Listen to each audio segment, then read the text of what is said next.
세계가 발칵 뒤집혔습니다. 남중국해의 긴장 한복판, 중국의 위협이 계속되는 가운데 필리핀 해군이 선보인 것은 미국의 이지스 구축함도 프랑스의 프리깃도 아니었습니다. 바로 대한민국이 건조한 호세 리잘급 호위함이었죠. 더욱 놀라운 것은 한국산 군함이 남중국해에 등장한 지 단 3일 만에 중국 배들의 움직임이 소극적으로 변한 것입니다. 줄곧 한국산 군함은 아직 실전에서 검증되지 않은 미완성품이라며 비웃어온 미국과 유럽 모두가 중국 앞에서는 무용지물일 것이라 단언했지만 필리핀 해군이 실시한 테스트 결과를 본 전문가들은 경악했습니다. 중국 언론은 과장된 쇼라며 반발했지만 필리핀 지휘부는 한국과 함께라면 남중국해는 더 이상 두렵지 않다라며 단언했습니다. 도대체 무슨 일일까요? 필리핀이 전 세계의 반대를 무릅쓰고 한국 기술을 선택한 진짜 이유, 지금 시작합니다. 안녕하십니까. 저는 에드워드 마이어스입니다. 미 해군에서 35년간 복무하며 중장까지 진급한 후 지금은 군사전략 분석가로 활동하고 있습니다. 오늘 여러분께 들려드릴 이야기는 제가 직접 겪은 일로 한 나라의 군사력에 대한 제 편견이 완전히 뒤바뀐 경험담입니다. 2024년 가을이었습니다. CNN 스튜디오에 앉아있던 저는 평소와 다름없이 동남아시아 군사 정세에 대해 분석하고 있었죠. 그런데 앵커가 던진 질문 하나가 제 인생을 바꿔놓았습니다. 장군님, 필리핀이 한국산 군함을 도입한다고 발표했는데 어떻게 생각하십니까? 저는 주저없이 대답했습니다. 매우 위험한 결정이라고 봅니다. 한국 무기는 아직 실전에서 제대로 검증되지 않았거든요. 카메라를 바라보며 저는 계속해서 말했습니다. 미국의 알레이 버크급 구축함, 독일의 메코급 호위함, 프랑스의 라파에트급 호위함. 이런 무기들은 수십 년간 전 세계 바다에서 그 성능을 입증해왔습니다. 제 목소리에는 확신이 가득했죠. 하지만 한국 무기는 어떻습니까? 실전 경험이 부족합니다. 필리핀처럼 중국과 대치하고 있는 나라가 검증되지 않은 무기에 국가의 운명을 맡긴다는 것은 저는 고개를 저으며 말을 이었습니다. 매우 무모한 도박이라고 생각합니다. 앵커가 다시 질문했습니다. 하지만 한국의 조선 기술은 세계적으로 인정받고 있지 않습니까? 조선 기술과 군함 건조는 완전히 다른 영역입니다.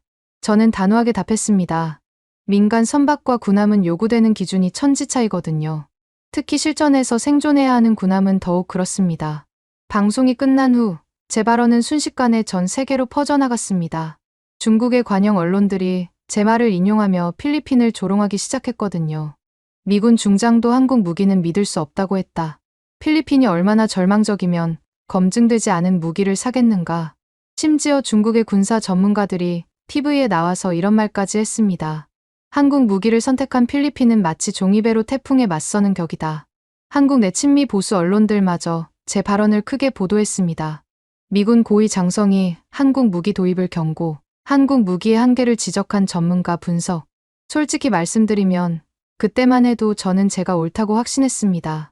35년간 미 해군에서 복무하며 전 세계 바다를 누볐던 경험이 있었거든요. 걸프전, 아프가니스탄, 이라크, 수많은 실전을 겪으며 어떤 무기가 진짜로 믿을 만한지 알고 있다고 생각했습니다. 특히 제가 함장으로 복무했던 알레이 버크급 구축함의 성능을 직접 경험했던 터라 더욱 확신을 갖고 있었죠. 이지스 시스템의 정확성, 토모크 미사일의 파괴력, 펠랭스 근접 방어 무기의 신뢰성, 이 모든 것들이 실전에서 완벽하게 작동하는 걸 봤거든요. 한국 무기요? 물론 기술적으로는 인정할 만했습니다. 한국이 조선업에서 세계 1등 국가라는 걸 모르는 바는 아니었죠. 하지만 실전은 다른 문제였습니다. 아무리 좋은 스펙을 자랑해도 진짜 전장에서 제 역할을 해낼 수 있는지는 별개의 문제니까요. 그런데 제가 미처 몰랐던 것이 있었습니다. 필리핀이 왜 한국 무기를 선택했는지, 그 절박한 이유 말입니다. 당시 필리핀은 남중국해에서 중국과의 갈등이 점점 심화되고 있는 상황이었습니다. 중국 해군과 해경이 필리핀 영해를 수시로 침범하며 압박을 가하고 있었죠. 스카버러 사주, 스프레틀리 군도에서 벌어지는 대치 상황은 날이 갈수록 긴박해지고 있었습니다. 필리핀 정부는 절실히 새로운 해군력이 필요했습니다. 하지만 문제는 예산이었습니다. 미국의 알레이 버크급 구축함 한 척 가격이 18억 달러, 독일 메코급도 10억 달러가 넘었죠. 프랑스 라파에트급 호위함도 마찬가지였습니다. 필리핀의 연간 국방 예산이 30억 달러 정도인데 군함 한 척에 그 돈의 3분의 1을 쏟아부을 순 없는 노릇이었습니다. 반면 한국이 제안한 호세 리잘급 호위함은 어떨까요? 한 척당 가격이 3억 달러 정도였습니다. 미군 구축함의 6분의 1 가격이었죠. 게다가 한국은 기술 이전과 현지 건조까지 제안했습니다. 필리핀 조선업 발전에도 도움이 되는 조건이었죠. 하지만 저는 그런 사정을 깊이 생각해보지 않았습니다. 그저 싸구려 무기는 위험하다는 편견만 갖고 있었거든요. 제가 보기엔 필리핀이 돈이 없어서 어쩔 수 없이 차선책을 선택한 것으로만 보였습니다. 제 발언이 나간 후 며칠 뒤 워싱턴의 한 군사 포럼에서 강연을 하게 됐습니다. 주제는 동남아시아 해상 안보와 미국의 역할이었죠. 강연장에는 200여 명의 군사 전문가들이 모여 있었습니다. 국방부 관계자들, 군수업체 임원들, 싱크탱크 연구원들까지 미국 군사계의 핵심 인사들이 총집합한 자리였습니다. 저는 연단에서 당당하게 말했습니다. 필리핀의 선택은 매우 우려스럽습니다. 검증되지 않은 무기 체계의 국가의 미래를 맡길 수는 없거든요. 청중 중 한 명이 손을 들었습니다. 장군님, 하지만 한국의 조선 기술은 세계 최고 수준 아닙니까? 저는 고개를 전며 대답했습니다. 기술이 좋다고 해서 실전에서 통하는 건 아닙니다. 전장은 실험실이 아니거든요. 또 다른 질문이 들어왔습니다. 그렇다면 필리핀은 어떤 선택을 했어야 한다고 보십니까? 당연히 검증된 서방 무기를 도입했어야죠. 예산이 부족하다면 중고라도 말입니다. 그때 제 답변을 들은 청중들이 고개를 끄덕이는 모습이 보였습니다. 저는 더욱 자신감을 갖게 됐죠. 하지만 그때까지만 해도 저는 몰랐습니다. 제가 얼마나 큰 착각을 하고 있었는지 말입니다. 강연이 끝난 후 기자들이 몰려들었습니다. 장군님, 한국 무기에 대해 어떻게 생각하십니까? 필리핀의 선택을 어떻게 평가하시나요? 저는 마이크 앞에서 분명하게 말했습니다. 한국은 분명 훌륭한 기술력을 가진 나라입니다. 하지만 군사 무기는 다른 문제죠. 실전 경험이 부족한 무기로는 중국을 상대할 수 없습니다. 그날 밤 호텔에서 뉴스를 보니 제 발언이 또다시 화제가 되고 있었습니다. 중국 CCTV에서는 제 인터뷰를 내보내며 이렇게 논평했습니다. 미군의 고위 장성조차 한국 무기의 한계를 인정했다. 필리핀이 얼마나 무모한 선택을 했는지 보여주는 대목이다. 저는 그 방송을 보며 씁쓸하게 웃었습니다. 중국이 제 말을 이용해 필리핀을 압박하는 것이 탐탁지 않았지만 제가 한 말 자체는 틀리지 않다고 생각했거든요. 하지만 운명이란 참 묘한 것입니다. 바로 그 순간 지구 반대편 필리핀에서는 저를 완전히 바꿔놓을 준비가 시작되고 있었습니다. 제 발언이 전 세계로 퍼져나간 지 일주일 후 필리핀 마닐라에서 중요한 발표가 있었습니다. 필리핀 해군이 공식적으로 한국산 호세 리잘급 호위함 도입 계약을 체결한다고 선언한 것입니다. 필리핀 국방부 장관이 기자회견에서 말했습니다. 우리는 신중한 검토 끝에 한국의 호세 리잘급 호위함을 선택했습니다. 이 함정은 우리의 해상 방위력을 크게 향상시킬 것입니다. 하지만 필리핀 내부에서도 반대 목소리가 만만치 않았습니다. 특히 친미 성향의 정치인들과 군 관계자들이 강하게 반발했죠. 에스테반 로하스 국방부 차관이 내부 회의에서 이런 말을 했다고 합니다. 미군 중장도 우려를 표명한 무기를 왜 도입하려는 건가? 이건 너무 실험적이다. 로하스 차관은 오랫동안 미국에서 유학하며 친미 인사로 유명했습니다. 그는 계속해서 반대 의견을 피력했죠. 검증된 미국이나 유럽 무기를 중고로라도 사는 게 낫지 않겠나? 하지만 필리핀 정부의 결정은 이미 내려진 상태였습니다. 예산 문제가 가장 큰 이유였지만 한국이 제시한 기술 이전 조건도 매력적이었거든요. 그 소식을 들은 저는 솔직히 걱정이 됐습니다. 필리핀이 과연 올바른 선택을 한 걸까? 중국과의 대치 상황에서 검증되지 않은 무기로 버틸 수 있을까? 며칠 후 저는 다시 한번 언론에 나서게 됐습니다. 이번에는 폭스 뉴스의 인터뷰였죠. 장군님, 필리핀이 결국 한국 무기를 선택했습니다. 어떻게 보십니까? 저는 깊은 한숨을 쉬며 대답했습니다. 안타깝지만 예상했던 일입니다. 예산 제약 때문에 어쩔 수 없는 선택을 한 것으로 보입니다. 한국 무기의 성능에 대해서는 어떻게 평가하십니까? 스펙상으로는 나쁘지 않습니다. 하지만 문제는 실전이죠. 저는 카메라를 똑바로 바라보며 말했습니다. 중국 해군을 상대로 한 번도 싸워본 적이 없는 무기 체계로 어떻게 남중국해를 지킬 수 있겠습니까? 그때 진행자가 날카로운 질문을 던졌습니다. 하지만 모든 무기는 처음에는 검증되지 않은 상태였던 것 아닙니까? 저는 잠시 당황했지만 곧 답변했습니다. 물론 그렇습니다. 하지만 지금 상황은 다릅니다. 필리핀은 당장 중국의 위협에 직면해 있거든요. 실험할 여유가 없는 상황에서 실험적인 무기를 선택한 겁니다. 인터뷰가 끝난 후 제 발언은 또다시 화제가 됐습니다. 이번에는 중국 측의 반응이 더욱 노골적이었죠. 중국의 군사평론가 류즈하오가 CCTV에 출연해서 이렇게 말했습니다. 미군 중장의 말이 맞다. 필리핀은 중국과 맞설 능력도 없으면서 검증되지 않은 무기로 허세를 부리고 있다. 류즈하오는 중국 해군 출신으로 관영 방송의 단골 해설자였습니다. 그는 계속해서 필리핀을 조롱했죠. 한국 무기로 중국을 막겠다고? 웃기는 소리다. 종이로 만든 방패로 대포알을 막으려는 격이다. 심지어 그는 이런 말까지 했습니다. 필리핀이 한국 무기를 선택한 것은 스스로 약하다는 걸 인정한 것이나 마찬가지다. 중국 언론들의 조롱은 날이 갈수록 심해졌습니다. 필리핀의 절망적인 선택, 검증되지 않은 무기에 의존하는 나라의 말로 한국 무기로 중국 해군을 상대한다는 망상. 이런 제목의 기사들이 연일 쏟아져 나왔죠. 그런데 정작 한국에서는 어떤 반응이었을까요? 한국의 방산업체들과 해군은 조용히 준비를 하고 있었습니다. 언론의 비판에 일일이 대응하기보다는 실제 성과로 답하겠다는 자세였죠. HD현대 조선소의 박진우 수석 기술자가 기자들에게 이렇게 말했습니다. 저희는 필리핀 해군의 요구사항을 완벽하게 충족하는 함정을 만들고 있습니다. 성능으로 증명하겠습니다. 박진우 기술자는 20여 년간 한국 해군 함정 건조에 참여한 베테랑이었습니다. 그는 침착하고 성실한 성격으로 유명했죠. 비판하는 분들의 마음도 이해합니다. 하지만 직접 보시면 생각이 바뀔 겁니다. 하지만 저를 포함한 서방 군사 전문가들의 의구심은 쉽게 사라지지 않았습니다. 얼마 후 워싱턴에서 열린 또 다른 세미나에서 저는 더욱 강한 어조로 우려를 표명했습니다. 필리핀의 선택은 매우 위험한 도박입니다. 청중석에서 한 참석자가 손을 들었습니다. 하지만 한국 무기의 가격 대비 성능은 어떻게 평가하십니까? 저는 단호하게 답했습니다. 가격이 저렴한 데는 이유가 있습니다. 실전 검증 비용이 포함되지 않았기 때문이죠.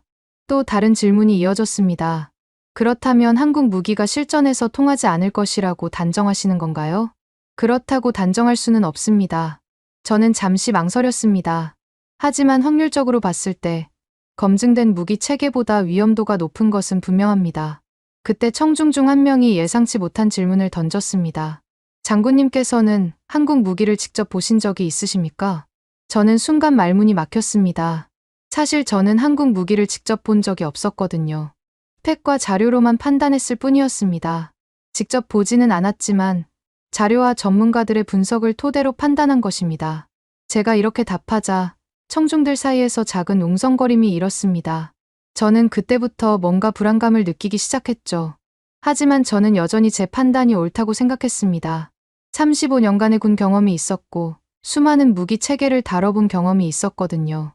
세미나가 끝난 후 한 기자가 개별 인터뷰를 요청했습니다.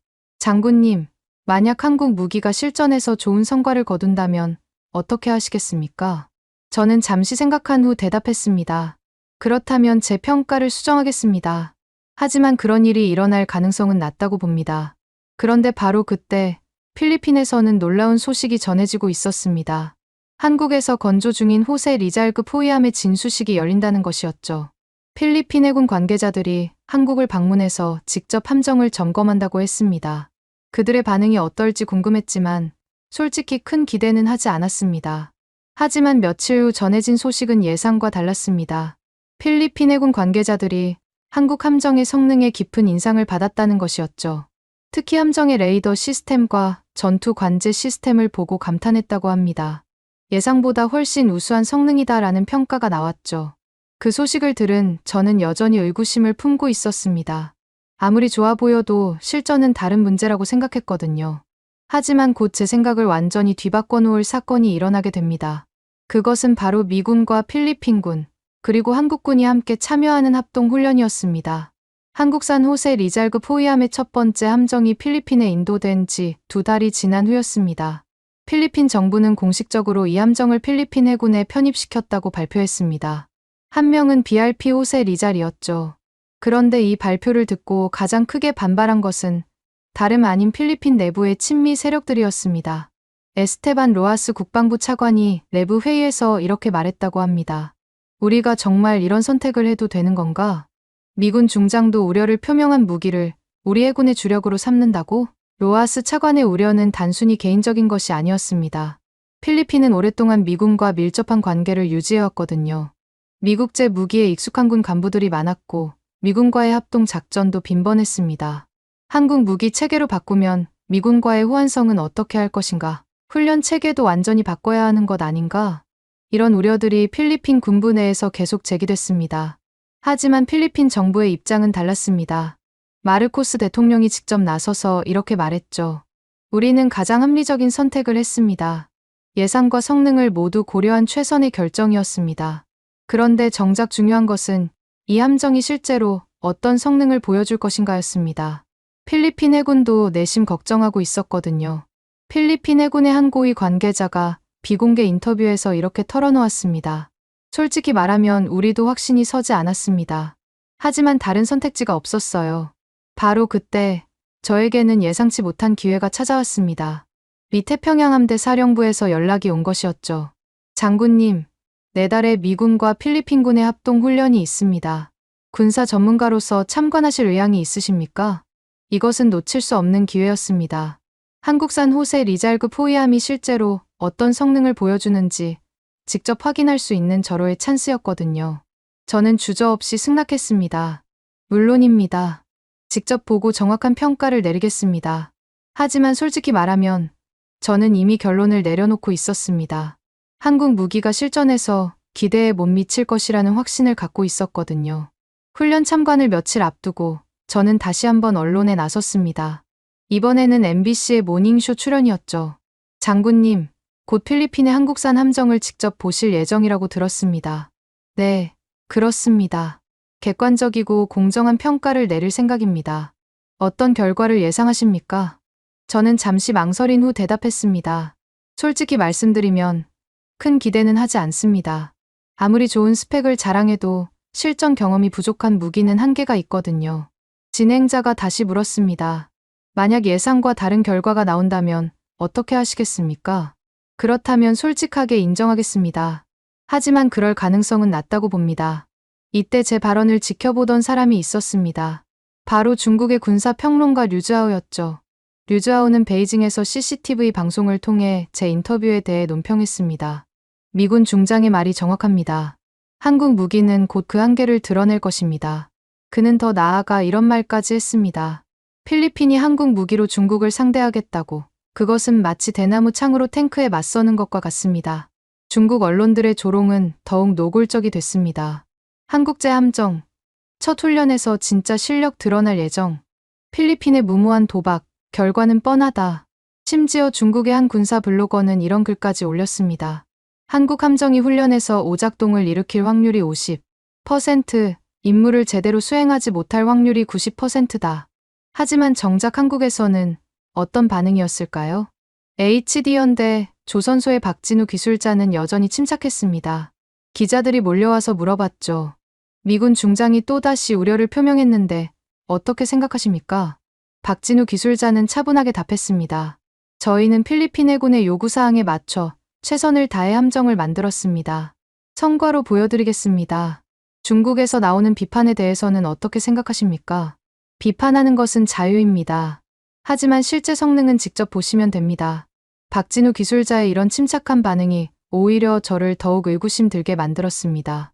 저렇게 자신만만한데 정말 뭔가 있는 건 아닐까? 하지만 저는 곧 고개를 저었습니다. 아니다. 아무리 그래도 실전 경험이 없는 무기는 한계가 있을 수밖에 없다. 훈련 날짜가 다가올수록 저는 더욱 확신을 갖게 됐습니다. 이번 훈련에서 한국 무기의 한계가 명확히 드러날 것이라고 말입니다. 그런데 훈련을 이틀 앞두고 예상치 못한 소식이 전해졌습니다. 이번 훈련에 한국군도 참여한다는 것이었죠. 한국 해군의 차세대 호위함과 공군의 FA-50 전투기까지 참여한다고 했습니다.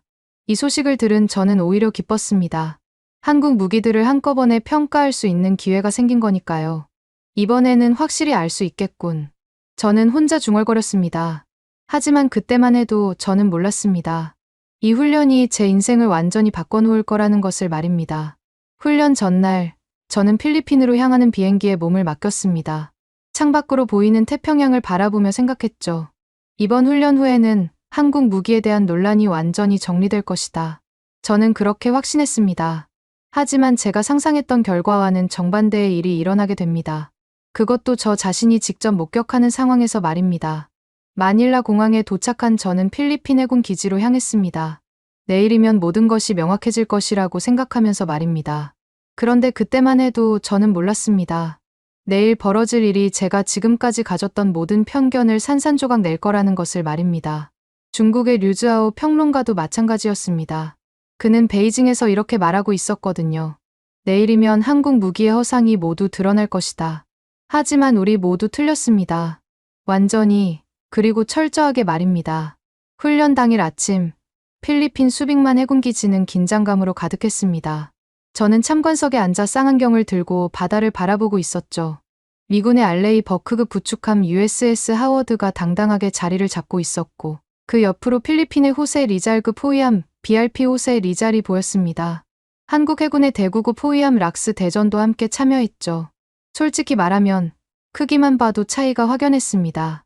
미군 구축함은 길이가 154m의 배수량이 9,000톤이었는데 한국산 호세 리잘급은 길이 110m의 배수량 2,800톤 정도였거든요. 역시 규모부터가 다르구나. 저는 속으로 생각했습니다. 훈련 시작 전 필리핀 해군 참모총장이 간단한 브리핑을 했습니다. 오늘 훈련은 대공 방어와 대한 미사일 요격을 중심으로 진행됩니다. 각국 함정들의 협력 능력을 점검하는 것이 목적입니다. 저는 옆에 앉은 미군 관계자에게 물어봤습니다. 한국 함정이 실제로 어느 정도 성능을 보여줄 것 같습니까? 그 장교는 어깨를 으쓱하며 답했습니다. 글쎄요. 스펙상으로는 나쁘지 않다고 들었는데 막상 실전에서는 어떨지 모르겠습니다. 바로 그때 훈련이 시작됐습니다. 첫 번째 시나리오는 적 항공기 침입에 대한 방공 작전이었죠. 표적기가 바다 위로 나타나자 각 함정들이 레이더로 추적을 시작했습니다. 미군 구축함의 이지스 시스템이 먼저 표적을 포착했고 고지어 한국 함정들도 표적을 잡아냈습니다. 그런데 여기서 놀라운 일이 벌어졌습니다. 한국산 호세 리잘급의 레이더가 미군 이지스 시스템과 거의 동시에 표적을 탐지한 것이었죠. 참관석에서 이것을 지켜보던 미군 지휘관이 깜짝 놀라며 말했습니다. 이상하네. 저 함정 크기로 어떻게 이지스급 탐지 능력을 보여주는 거지? 저도 의아했습니다. 분명 작은 함정인데 탐지 능력이 예상보다 훨씬 뛰어났거든요. 하지만 진짜 놀라운 것은 그 다음이었습니다. 대공 미사일 발사 훈련이 시작된 것이죠. 미군 구축함이 먼저 SME 미사일을 발사했습니다. 표적에 명중했죠. 예상 범위 내였습니다. 그 다음이 한국 함정들 차례였습니다. 필리핀의 호세 리잘급이 천마 미사일을 발사했습니다. 첫 번째 미사일, 명중. 두 번째 미사일, 명중. 세 번째 미사일, 또 명중. 저는 눈을 의심했습니다. 연속으로 세 발이 모두 명중한 것이었죠. 그런데 더 놀라운 일이 벌어졌습니다. 한국 해군의 대전함이 해성 대한미사일을 발사하기 시작한 것입니다. 첫 번째 해성 미사일, 표적함에 정확히 명중. 두 번째 미사일, 또 명중. 총 5발의 미사일이 모두 100% 명중률을 기록한 것이었습니다. 참관석이 술렁거리기 시작했습니다. 미군 장교들도 서로 놀란 눈빛을 교환하고 있었죠. 이거 뭔가 이상하지 않나? 한 미군 장교가 속삭였습니다. 보통 훈련에서도 명중률이 80% 정도인데 저는 쌍안경을 들고 한국 함정들을 자세히 들여다봤습니다. 뭔가 특별한 것이 있는 건 아닐까? 바로 그때 제 옆에 앉아있던 필리핀 해군 장교가 말했습니다. 장군님, 놀라셨죠? 저희도 처음 이 성능을 봤을 때 깜짝 놀랐습니다. 정말 예상치 못한 결과네요. 저는 솔직하게 인정할 수밖에 없었습니다. 그런데 훈련은 여기서 끝나지 않았습니다. 이번에는 공중전 시나리오가 시작됐거든요. 한국 공군의 FA-50 전투기 2대가 나타났습니다. 상대방은 미군의 F-16 팔콘 2대였죠. 모의 공중전이 시작됐습니다. 저는 무전을 통해 상황을 지켜봤는데 정말 놀라운 일이 벌어졌습니다. 한국의 FA-50이 미군 F-16을 상대로 대등하게 맞서고 있는 것이었죠. 아니, 어떤 상황에서는 오히려 우위를 점하고 있었습니다. FA-50 1호기, F-16 격추 완료. FA-50 2호기, 목표물 로곤, 미사일 발사. 무전에서 들려오는 한국 조종사들의 목소리는 매우 침착하고 자신감이 넘쳤습니다. 최종 결과는 더욱 충격적이었습니다. 한국의 FA-52, 미군 F-16을 상대로 3대1로 승리한 것이었죠. 참관석에 있던 미군 고위 장교가 탄식했습니다. 이건 뭔가 잘못된 거 아닌가? FA-50은 경공격기인데 어떻게 F-16을 이기지? 하지만 결과는 명확했습니다. 한국 무기들이 예상을 완전히 뒤엎는 성능을 보여준 것이었죠. 훈련이 끝난 후 각국 지휘관들이 모여서 평가회의를 했습니다. 미군 지휘관이 먼저 말했습니다. 오늘 훈련 결과는 정말 예상 밖이었습니다. 특히 한국 무기 체계들의 성능이. 그는 말을 잠시 멈췄다가 계속했습니다. 솔직히 인정할 수밖에 없겠네요. 우리가 과소평가했던 것 같습니다. 필리핀 해군 지휘관은 더욱 직설적이었습니다. 이제 확신을 갖게 됐습니다. 우리의 선택이 옳았다는 것을 말이죠. 하지만 저는 아직도 의구심을 떨칠 수 없었습니다. 한 번의 훈련 결과로 모든 것을 판단할 수는 없다고 생각했거든요. 훈련이 끝난 후 기자들이 몰려들었습니다. 장군님, 오늘 훈련을 보시고 어떤 생각이 드십니까? 저는 잠시 망설였습니다. 솔직히 충격적이었지만 아직 확신을 갖기에는 이르다고 생각했거든요. 오늘 결과는 분명 인상적이었습니다. 저는 신중하게 말했습니다. 하지만 한 번의 성공으로 모든 것을 판단할 수는 없죠. 실전은 훈련과 다릅니다. 기자가 다시 물었습니다. 그렇다면 여전히 한국 무기에 대해 회의적이신 건가요? 회의적이라기보다는 더 많은 검증이 필요하다고 봅니다. 저는 여전히 자기 합리화를 하고 있었던 것이죠.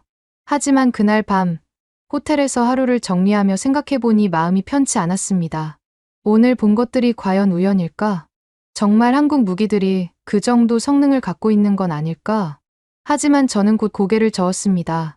아니다. 분명 뭔가 특별한 조건이 있었을 것이다.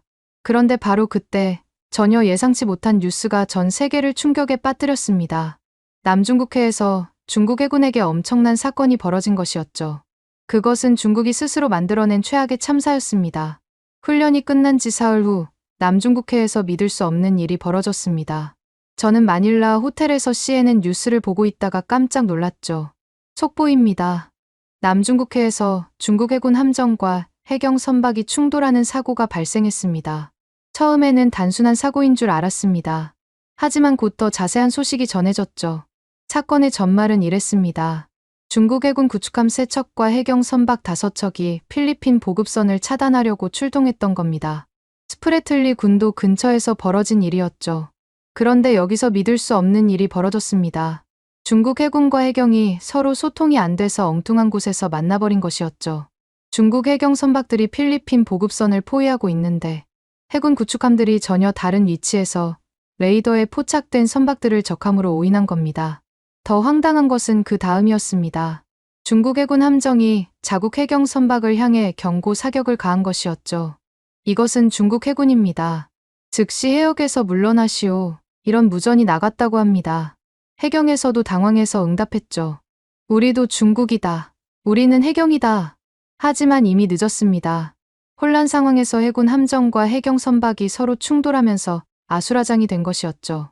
결과적으로 중국 해경 선박 2척이 크게 파손됐고 해군 구축함 1척도 함교 부분에 심각한 손상을 입었습니다. 더 큰 문제는 이 모든 과정이 위성을 통해 전 세계에 생중계됐다는 것이었습니다. 미군의 정찰위성과 일본 해상자위대의 관측 자료가 실시간으로 공개됐거든요. 저는 TV 화면을 보며 눈을 의심했습니다. 중국 해군이 자국 해경과 충돌하는 장면이 적나라하게 보도되고 있었던 거죠. 이게 정말 일어날 수 있는 일인가? 저는 혼자 중얼거렸습니다. 더 놀라운 것은 CNN에 출연한 미군 태평양 함대 전 사령관의 분석이었습니다. 이것은 단순한 사고가 아닙니다. 중국 해군의 지휘 체계에 심각한 문제가 있다는 것을 보여주는 사건입니다. 그는 계속해서 설명했습니다. 해군과 해경 간 협조 체계가 이 정도로 엉망이라면 실제 전투 상황에서는 어떤 일이 벌어질지 상상하기 어렵습니다. 전 세계 언론들이 이 사건을 대서특필했습니다.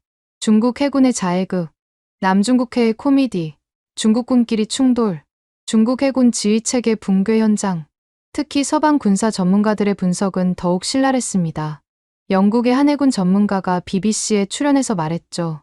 이런 기초적인 실수를 저지르는 해군이 어떻게 현대전을 수행할 수 있겠습니까? 그런데 정말 아이러니한 것은 바로 그 시각 필리핀 해군의 상황이었습니다. 중국군의 혼란을 틈타 필리핀 보급선이 무사히 임무를 완수한 것이었죠. 필리핀 해군의 호세 리잘급 호위함이 보급선을 호위하며 안전하게 스프레틀리 군도의 필리핀 기지까지 도착했습니다. 한국제 함정이 첫 번째 실전 임무를 완벽하게 수행한 것이었죠. 이 소식을 들은 저는 복잡한 심정이었습니다. 한편으로는 중국 해군의 무능함에 놀랐고, 다른 한편으로는 한국 함정이 실제 작전에서 성과를 거둔 것이 인상적이었거든요. 그런데 중국의 반응은 더욱 가관이었습니다. 중국 국방부 대변인이 기자회견에서 이렇게 말했거든요. 이번 사고는 복잡한 해상 환경에서 발생한 불가피한 일이다. 우리 군의 전투력에는 전혀 문제가 없다. 하지만 이미 전 세계가 다 봤는데 무슨 소용이 있었겠습니까? 중국의 군사평론가 류즈하오도 궁지에 몰렸습니다. CCTV에 출연해서 해명을 시도했지만 설득력이 없었죠. 이번 사건은 우발적인 것이었습니다. 중국 해군의 실력과는 전혀 무관한 일입니다. 하지만 시청자들의 반응은 차가웠습니다. 중국 인터넷에서도 자국 해군을 비판하는 글들이 쏟아져 나왔거든요. 이게 우리 해군의 실력인가? 자기들끼리 부딪혀서 뭘 하자는 건가? 필리핀한테 웃음거리가 됐다. 반면에 필리핀에서는 완전히 다른 분위기였습니다. 마닐라 시민들이 거리로 나와서 환호하고 있었거든요. 한국 함정 고마워요. BRP 호세 리잘 최고. 필리핀 대통령도 특별 담화를 발표했습니다. 오늘 우리 해군이 보여준 것은 새로운 필리핀의 가능성입니다. 한국과의 협력을 통해 우리는 더 강해질 수 있습니다.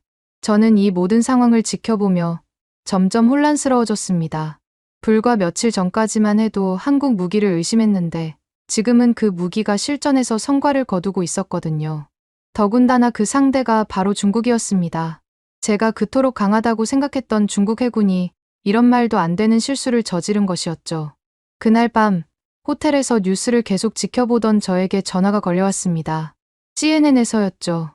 장군님, 남중국해 사태에 대해 긴급 인터뷰를 요청드립니다.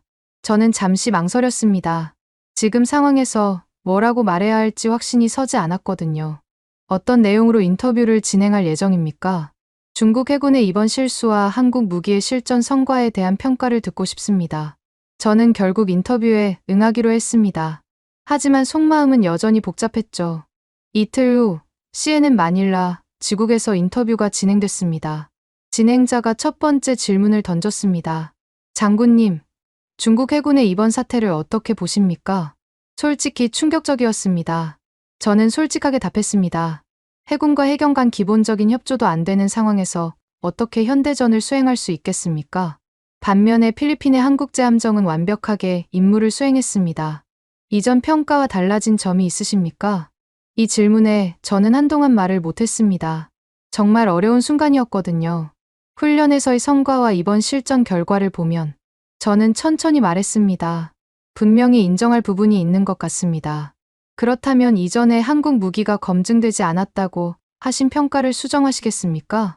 저는 깊은 한숨을 쉬었습니다. 아직 성급한 판단을 내리기는 어렵다고 봅니다. 하지만 분명히 예상보다 우수한 성능을 보여주고 있는 것은 사실입니다. 하지만 저는 아직도 완전히 확신하지 못하고 있었습니다.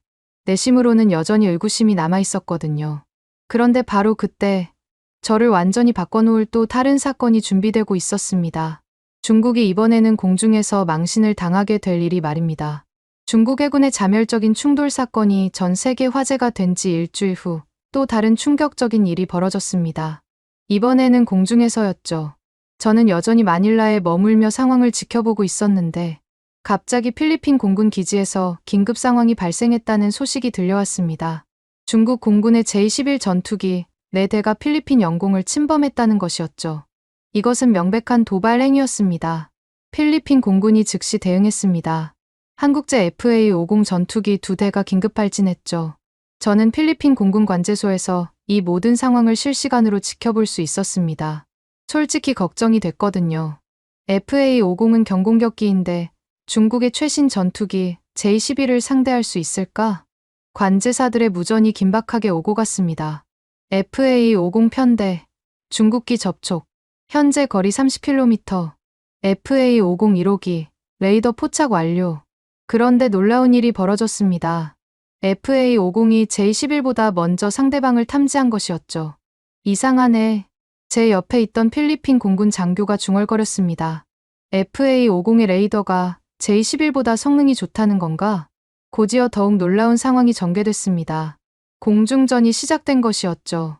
첫 번째 교전에서 FA-50 1호기가 중국의 J-11을 로곤했습니다. 목표물 로곤, 미사일 발사 준비, 중국 조종사가 당황한 목소리로 무전을 보냈습니다. 회피 기동, 회피 기동. 하지만 이미 늦었습니다. FA-50의 공대공 미사일이 정확히 명중한 것이었죠. 물론 실제 격추는 아니고 모의 격추였지만 결과는 명확했습니다. 한국제 FA-50이 중국의 최신 전투기를 격추한 것이었죠. 두 번째 교전에서도 마찬가지였습니다. FA-50 2호기가 또 다른 J-11을 격추했습니다. 결과적으로 FA-50 두 대가 중국의 J-11 4대와 맞서서 4대 중 3대를 격추하는 놀라운 성과를 거둔 것이었습니다. 관제소가 환호성으로 가득했습니다. 믿을 수 없다.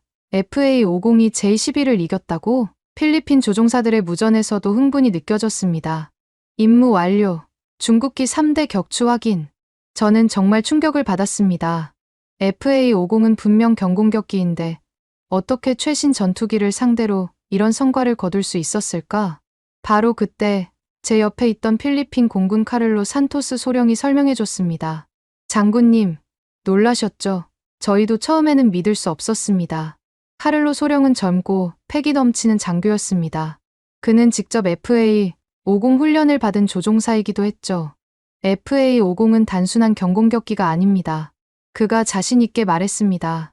한국이 최신 전자전 장비와 레이더 시스템을 탑재했거든요. 그래도 J-11은 중국의 최신 전투기 아닙니까? 맞습니다. 하지만 조종사 훈련 수준이 다르죠. 카를로 소령이 웃으며 답했습니다. 한국에서 받은 훈련은 정말 혹독했습니다. 실전과 똑같은 상황에서 계속 연습했거든요. 그때 저는 깨달았습니다. 단순히 기체 성능만이 아니라 조종사의 실력과 훈련 시스템도 중요하다는 것을 말이죠. 하지만 중국의 반응은 예상대로였습니다. 베이징에서 즉시 항의 성명을 발표했거든요. 이번 공중전은 불공정한 조건에서 벌어진 것이다. 필리핀이 미군의 지원을 받았을 가능성이 크다. 중국의 군사평론가 류즈아오도 CCTV에 출연해서 해명을 시도했습니다. FA-50의 성과는 미군이 뒤에서 도와준 결과일 뿐이다. 실제로는 한국 무기의 성능이 아니다. 그는 더 나아가 이런 주장까지 했습니다. 이번 훈련은 미군이 연출한 쇼였을 가능성이 크다. 실전에서는 절대 이런 결과가 나올 수 없다. 하지만 이번에는 다른 반응이 나왔습니다. 필리핀과 한국의 장교들이 직접 나서서 반박한 것이었죠. 카를로 소령이 기자회견에서 분명하게 말했습니다. 저는 이번 공중전에 직접 참여했습니다. 미군의 도움은 전혀 받지 않았습니다. 그는 훈련 기록까지 공개했습니다. FA-50 조종사들의 비행 시간, 훈련 과정, 심지어 실제 교전 상황의 레이더 기록까지 모두 공개한 것이었죠. 한국 공군에서도 교관들이 나서서 증언했습니다. 필리핀 조종사들은 정말 우수합니다. 한국에서 받은 훈련을 완벽하게 소화해냈습니다. 더 결정적인 것은 미군 태평양 사령부의 공식 성명이었습니다. 이번 공중전에 미군은 전혀 개입하지 않았다. 순수하게 필리핀 공군의 성과다. 이런 반박들이 나오자 중국 측은 더 이상 할 말이 없어졌습니다. 류즈아오도 다음 방송에서는 한결 조심스러운 어조로 말했죠. 물론 한국의 기술력을 무시할 수는 없습니다. 하지만 여전히 실전 경험이 부족한 것은 사실입니다. 그런데 바로 그때 더욱 놀라운 소식이 들려왔습니다. 한국에서 새로운 함정을 공개한다는 것이었죠. HD연대 조선소의 박진우 기술자가 기자회견에서 발표했습니다. 필리핀 해군을 위한 차세대 호위함 설계를 완성했습니다. 미겔 말바르급 호위함입니다. 그 스펙을 들어보니 정말 놀라웠습니다. 배수량 3,000톤급의 16셀 수직 발사대, AESA 레이더까지 탑재한다는 것이었죠. 이거 거의 5,000톤급 구축함 수준 아닙니까? 한 기자가 놀라며 질문했습니다. 박진우 기술자가 자신 있게 답했습니다. 맞습니다. 필리핀 해군의 요구에 맞춰 최고 사양으로 설계했습니다. 이 소식이 전해지자 전 세계 군사 전문가들이 술렁거리기 시작했습니다. 3,000톤급 함정에 5,000톤급 구축함 수준의 장비를 탑재한다는 것은 상식적으로 불가능에 가까웠거든요. 하지만 한국은 해냈습니다. 조선 기술의 극한을 보여준 것이었죠. 저는 이 모든 상황을 지켜보며 점점 혼란스러워졌습니다. 불과 한 달 전까지만 해도 한국 무기를 검증 부족이라고 비판했는데 지금은 완전히 다른 모습을 보고 있었거든요. 그날 밤 호텔에서 하루를 정리하며 생각해봤습니다. 내가 정말 틀렸던 건 아닐까? 하지만 아직도 완전히 확신하지는 못하겠었습니다. 오랜 군 경험이 하루아침에 바뀔 수는 없는 노릇이었거든요. 그런데 바로 그때 제 생각을 완전히 바꿔놓을 마지막 사건이 준비되고 있었습니다. 한국의 신형 함정 공개가 전 세계에 어떤 충격을 줄지 저는 아직 모르고 있었죠. 한국의 미겔 말바르그 포위함 발표 소식이 전해진 지 며칠 후 전 세계 군사계가 발칵 뒤집혔습니다. 저는 마닐라에서 이 모든 상황을 지켜보고 있었는데 정말 믿기 어려운 일들이 연속으로 벌어지고 있었거든요. HD연대 조선소가 공개한 미겔 말바르급의 상세 스펙을 보고 전 세계 해군 전문가들이 충격에 빠졌습니다. 3,000톤급 함정의 16셀 수직 발사대, AESA 레이더, 대잠 소나까지. 이건 사실상 5,000톤급 부축함의 성능을 3,000톤 크기에 담아낸 것이었죠. 영국 해군 전문가가 BBC에 출연해서 말했습니다. 이것은 조선공학의 혁명입니다. 상식적으로 불가능하다고 여겨졌던 일을 한국이 해낸 것입니다. 프랑스의 해군 분석가도 놀라움을 감추지 못했습니다. 우리가 5,000톤에 겨우 담을 수 있었던 시스템을 3,000톤에 다 넣었다고? 어떻게 가능한 일입니까? 하지만 가장 충격을 받은 것은 미국이었습니다. 펜타곤의 한 고위 관계자가 비공개 브리핑에서 이렇게 말했다고 합니다. 한국이 우리보다 한 단계 앞서간 것 같다. 이건 단순한 기술 발전이 아니라 패러다임의 변화다. 저는 이 소식들을 들으며 점점 더 혼란스러워졌습니다. 불과 2달 전까지만 해도 한국 무기를 검증 부족이라고 단정했는데 지금은 완전히 다른 그림이 그려지고 있었거든요. 그런데 더 놀라운 것은 필리핀의 반응이었습니다. 마르코스 대통령이 직접 나서서 발표했거든요. 우리는 미겔 말바르그 포위함 6척을 추가로 주문하기로 결정했습니다. 이것은 필리핀 해군 역사상 최대 규모의 함정 도입 계약이었습니다. 총 18억 달러 규모의 대형 프로젝트였죠. 필리핀 해군 참모총장이 기자회견에서 말했습니다. 호세 리잘급의 성공적인 운용 경험을 바탕으로 우리는 한국 함정에 대한 확신을 갖게 되었습니다. 하지만 여전히 반대하는 목소리도 있었습니다. 에스테반 로하스 국방부 차관이 내부 회의에서 이의를 제기했다고 합니다. 아직 검증이 완료되지 않은 무기 체계에 이렇게 큰 투자를 하는 게 맞습니까? 로하스 차관은 여전히 미국제 무기를 선호하고 있었거든요. 차라리 미국의 중고 구축함을 도입하는 게 안전하지 않겠습니까? 하지만 이번에는 필리핀 해군 내부에서도 다른 목소리가 나왔습니다. 젊은 장교들을 중심으로 한국 무기를 지지하는 분위기가 확산되고 있었던 거죠. 카를로 산토스 소령이 동료 장교들 앞에서 이렇게 말했다고 합니다. 장군님들, 직접 보셔야 합니다. 한국 무기의 성능은 우리 예상을 훨씬 뛰어넘습니다. 그는 더 나아가 이런 말까지 했죠. 솔직히 말하면 일부 분야에서는 미군보다도 앞서간다고 봅니다. 이런 발언이 알려지자 필리핀 군부 내에서 세대 갈등이 표면화되기 시작했습니다. 기존 친미 성향의 고위 장교들과 한국 무기를 지지하는 젊은 장교들 사이의 대립이었죠. 바로 그때 저에게 예상치 못한 제안이 들어왔습니다. 한국 정부에서 직접 초청장을 보내온 것이었거든요. 한국 국방부의 공식 서한이었습니다. 에드워드 마이어스 장군님께서 한국 무기에 대해 지속적인 관심을 보여주신 점에 감사드립니다. 미겔 말바르그 포위함의 진수식에 초대하고자 합니다. 저는 잠시 망설였습니다. 지금까지 한국 무기를 비판해왔는데 갑자기 그들의 초청을 받아들여도 되는 걸까? 하지만 호기심이 앞섰습니다. 직접 보고 정확한 판단을 내리고 싶었거든요. 일주일 후 저는 부산의 HD연대 조선소에 도착했습니다. 거대한 조선소 곳곳에서 함정들이 건조되고 있는 모습이 정말 인상적이었죠. 박진우 수석 기술자가 직접 나와서 저를 맞이해줬습니다. 장군님, 한국에 오신 것을 환영합니다. 그는 정중하면서도 자신감이 넘쳤습니다. 오늘 미겔 말바르급의 실제 모습을 보시면 놀라실 겁니다. 진수식장으로 가는 길에 박진우 기술자가 설명해줬습니다. 이 함정은 필리핀 해군의 특수한 요구사항에 맞춰 설계됐습니다. 작지만 강력하고 경제적이면서도 효율적이죠. 3,000톤급의 16셀 수직 발사대라는 게 정말 가능한 겁니까? 저는 의구심을 감추지 않고 물어봤습니다. 직접 보시면 믿으실 겁니다. 박진우 기술자가 자신 있게 답했습니다. 드디어 미겔 말바르그 포위함이 모습을 드러냈습니다. 첫 인상은 정말 충격적이었습니다. 크기는 분명 3,000톤급인데 함상 구조물의 배치가 완전히 달랐거든요. 모든 공간이 최적화되어 있었고 최신 스텔스 기술이 적용된 것도 보였습니다. 저 함교 구조는 어떻게 설계한 겁니까? 저는 놀라서 물어봤습니다. 한국 고유의 통합 설계 기술입니다. 박진우 기술자가 자랑스럽게 답했습니다. 모든 시스템을 하나로 통합해서 공간 효율성을 극대화했습니다. 함정 내부를 둘러보는 것은 더욱 놀라웠습니다. AESA 레이더, 최신 전투 관제 시스템, 16셀 수직 발사대, 정말로 5,000톤급 구축함 수준의 장비들이 빼곡히 들어차 있었거든요. 이게 어떻게 가능한 겁니까? 저는 거의 탄성을 지를 뻔했습니다. 한국의 조선 기술과 전자 기술이 만나면 이런 일이 가능합니다. 박진우 기술자가 웃으며 답했습니다. 그 순간 저는 깨달았습니다. 제가 지금까지 얼마나 편견에 사로잡혀 있었는지를 말이죠. 진수식이 진행되는 동안 저는 계속 생각에 잠겨 있었습니다. 내가 정말 틀렸구나. 완전히 틀렸어. 한국 국방부 장관이 축사에서 말했습니다. 오늘 진수되는 미겔 말바르급은 한국과 필리핀의 우정을 상징하는 함정입니다. 동시에 한국 조선업의 새로운 가능성을 보여주는 이정표이기도 합니다. 그때 제 마음속에서 뭔가가 완전히 바뀌었습니다. 더 이상 한국 무기를 의심할 수 없었거든요. 진수식이 끝난 후 기자들이 저에게 몰려들었습니다.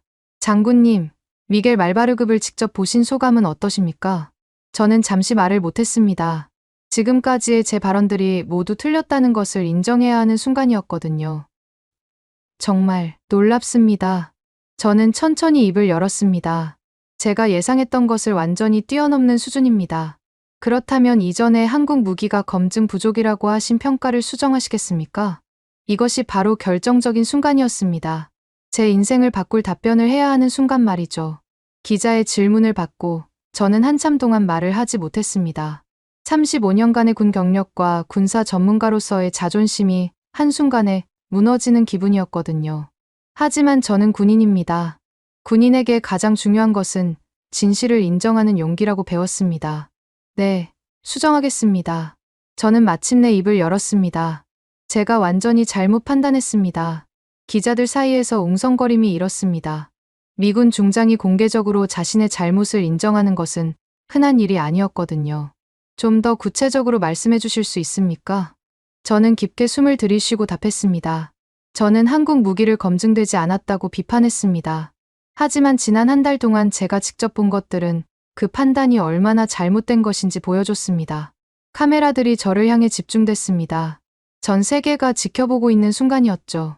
필리핀에서 벌어진 훈련에서 한국 무기들은 퍼센트 명중률을 기록했습니다. 저는 계속해서 말했습니다. FA-50 전투기는 중국의 J-11을 상대로 압도적인 승리를 거뒀습니다. 그리고 오늘 제가 직접 본 미겔 말바르그 포위함은 저는 잠시 말을 멈췄습니다. 솔직히 말하면 미군 함정들과 비교해도 결코 뒤지지 않는 수준입니다. 이 순간 HD연대 조선소 직원들과 한국 관계자들의 얼굴에 미소가 번졌습니다. 박진우 기술자도 조용히 고개를 끄덕이고 있었죠. 장군님, 그렇다면 앞으로 한국 무기를 어떻게 평가하시겠습니까? 저는 잠시 생각한 후 대답했습니다. 이제 세계는 한국을 무시할 수 없습니다. 이 한마디가 나가자 기자들이 더욱 술렁거렸습니다. 한국은 더 이상 무기를 수입하는 나라가 아닙니다. 저는 확신에 찬 목소리로 말했습니다. 이제는 세계 최고 수준의 무기를 수출하는 나라입니다. 그 순간 제 휴대전화에 메시지들이 쏟아지기 시작했습니다. 전 세계 언론들이 제 발언을 실시간으로 보도하고 있었던 거죠. CNN, 미군 중장, 한국 무기 우수성 공개 인정, BBC, 미 전문가, 한국 무기 평가 180도 전환, 로이터, 한국 무기, 이제 세계가 인정해야 할 때. 하지만 가장 흥미로운 반응은 중국에서 나왔습니다. 그동안 저의 발언을 인용해 한국을 비판하던 류즈아오가 완전히 말을 바꾼 것이었죠. CCTV에 출연한 류즈아오는 이렇게 말했습니다. 물론 한국의 기술 발전을 인정해야 합니다. 하지만 여전히 중국이 앞서고 있는 분야가 많습니다. 완전히 다른 어조였죠. 더 이상 한국을 무시하거나 조롱할 수 없게 된 것입니다. 중국 인터넷에서도 반응이 달라졌습니다. 미군 장성도 인정하는데 우리가 뭐라고 할 수 있나? 한국 무기가 정말 그렇게 좋은 건가? 우리도 배울 점이 있는 것 같다. 반면 필리핀에서는 축제 분위기였습니다. 마닐라 거리에서 시민들이 환호하고 있었거든요. 우리가 옳은 선택을 했다. 한국 고마워. BRP 호세 리잘 만세. 필리핀 마르코스 대통령도 즉시 성명을 발표했습니다. 미군 중장의 평가는 우리 정부의 결정이 얼마나 현명했는지 보여줍니다. 한국과의 협력을 더욱 확대해 나가겠습니다. 그런데 가장 큰 변화는 필리핀 군부 내부에서 일어났습니다. 그동안 한국 무기를 반대하던 에스테반 로하스 국방부 차관이 입장을 바꾼 것이었죠. 로하스 차관이 내부 회의에서 이렇게 말했다고 합니다. 미군 중장도 인정한 무기를 우리가 반대할 이유가 없습니다. 앞으로는 한국과의 협력에 적극 참여하겠습니다. 카를로 산토스 소령은 동료들에게 이렇게 말했죠. 이제야 모든 것이 명확해졌습니다. 우리의 선택이 옳았다는 것을요. 진수식이 끝난 후 저는 부산 해변을 걸으며 생각에 잠겼습니다. 제 인생에서 이렇게 큰 변화를 겪어본 적이 없었거든요. 그때 박진우 기술자가 다가왔습니다. 장군님, 오늘 말씀해 주신 것에 감사드립니다. 아닙니다. 제가 감사해야죠. 저는 고개를 저었습니다. 제 편견을 깨뜨려 주셔서 말입니다. 사실 저희도 처음에는 걱정이 많았습니다. 박진우 기술자가 솔직하게 털어놓았습니다. 검증되지 않았다는 비판을 들을 때마다 마음이 아팠거든요. 하지만 결국 성과로 증명해내셨잖습니까? 네. 저희는 항상 성과로 답하려고 노력합니다. 그가 미소를 지으며 말했습니다. 말보다는 행동으로, 변명보다는 결과로 말이죠. 그 순간 저는 한국이 왜 이렇게 빠르게 성장할 수 있었는지 이해했습니다. 말로 하는 것이 아니라 실제로 보여주는 문화, 그것이 한국의 힘이었던 거죠. 이틀 후, 저는 한국을 떠나면서 마지막 기자회견을 가졌습니다. 부산 공항에서였죠. 장군님, 한국 방문을 마치시는 소감은 어떠십니까? 인생이 바뀌는 경험이었습니다. 저는 진심으로 답했습니다. 제가 가졌던 편견이 얼마나 잘못된 것이었는지 깨달았습니다. 앞으로 한국 무기를 어떻게 평가하시겠습니까? 이제 세계는 한국을 주목해야 합니다. 저는 확신에 찬 목소리로 말했습니다. 한국은 더 이상 무기를 수입하는 나라가 아닙니다. 세계 최고 수준의 무기를 만드는 나라입니다. 구체적으로 어떤 점이 인상적이었습니까? 기술력도 놀라웠지만 그보다 더 인상적인 것은 한국인들의 자세였습니다. 저는 잠시 생각한 후 말했습니다. 변명하지 않고 성과로 증명하는 모습, 그것이 진짜 강함이라고 생각합니다. 비행기 창밖으로 한국의 조선소들이 보였습니다. 태극기가 바람에 날리고 거대한 함정들이 건조되고 있는 모습이었죠. 그때 제 마음속에는 한 가지 확신이 생겼습니다. 한국이 이제 세계 해군력의 새로운 표준을 제시할 것이라는 확신 말입니다. 지금 이 순간에도 전 세계 어딘가에서 한국 무기들이 평화를 지키고 있을 것입니다. 필리핀의 BRP 호세 리잘처럼 작지만 강하고 경제적이면서도 효율적인 한국의 무기들이 말이죠. 저는 창밖을 바라보며 마지막으로 생각했습니다. 이제야 알겠구나. 진정한 강함이 무엇인지. 한국이 세계에 보여준 것은 단순한 무기가 아니었습니다. 그것은 도전하는 용기, 혁신하는 정신, 그리고 성과로 증명하는 자세였습니다. 그리고 그것이야말로 21세기가 요구하는 진정한 군사력의 모습이었던 것입니다. 여러분은 지금 어디에서 이 이야기를 듣고 계신가요? 댓글로 적어주시면 감사드리겠습니다. 지금까지 감동을 더하다였습니다.